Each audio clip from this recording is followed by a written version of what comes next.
انا جايه اصب لكم العصير والاذان اذن خلاص. نلبس مريالتنا طبعا، بنوريكم حاجه رمضان اللي هو اصلا الناس كلها وريتكم، واحنا جايين نوريكم، ممكن نوريكم التكمله تاني يوم رمضان اساسا، فاستنوا نربطها بس. طبعا الناس كلها اول يوم رمضان بتعمل خروج الصبية، الا احنا بنعمل لبن بتمر او تمر بلبن على حسب ما بتقولوا. هنصبه سوا. انا بس احط لكم اللبن في يعني العصير في كوبايه، لكن الفطار كله على امي، يعني انا ماليش دعوه، انا سينيوريتا. بسم الله الرحمن الرحيم. هنحط البلح الاول وبعدين نصب ايوه.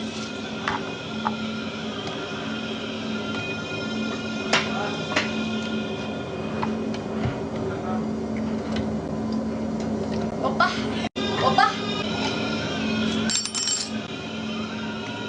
وبح. نصب اللبن. عمل ازاي؟ بسم الله الرحمن الرحيم.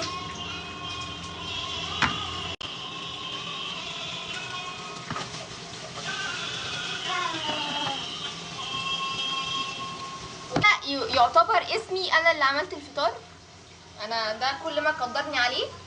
والسلام عليكم ورحمه الله وبركاته. هلوز بالموز حبايبي الجوز، كل سنه وانتم طيبين. بس نحط دي عشان ما تقعش مننا.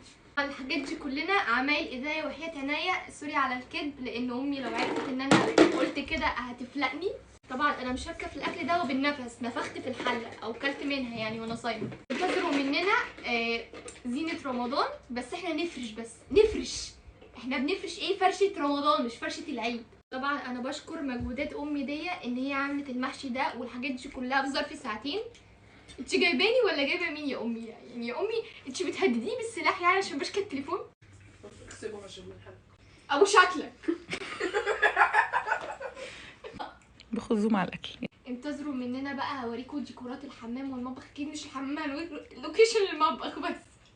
انا هموت واكل على فكره، عشان هم عمالين ياكلوا ورا الكاميرا وانا خلاص بقى ما كنتش عايزه اكل. ازيكم عاملين ايه؟ دلوقتي صلاه التراويح فاتتني، ومسلسلات رمضان فاتتني، لان امي للاسف جالها ظرف طارئ كده مره واحده. يا جماعه انا عملت المحشي فانا مش هعمل مواعين، فانا الحمد لله يعني خلصتها وغسلتها، ف هنرصها وهنلحق ما تبقى من المسلسلات. بس انا مش عارفه هما ليه بيعملوا فيا كده، انا مش عارفه يعني انا عملت ايه في حياتي. كل ده عشان ما لفتش ورق محشي يعني مثلا. ما كفايه يعني، ما كفايه عليا الهم، انا كفايه عليا دروسي اللي ما بذاكرهاش، كفايه عليا ضميري اللي بيأنبني وبرضه ما بفتحش الكتب. ف ليه بيعملوا معايا كده؟ ساعات بسأل نفسي والله، يعني ليه بيعملوا معايا كده؟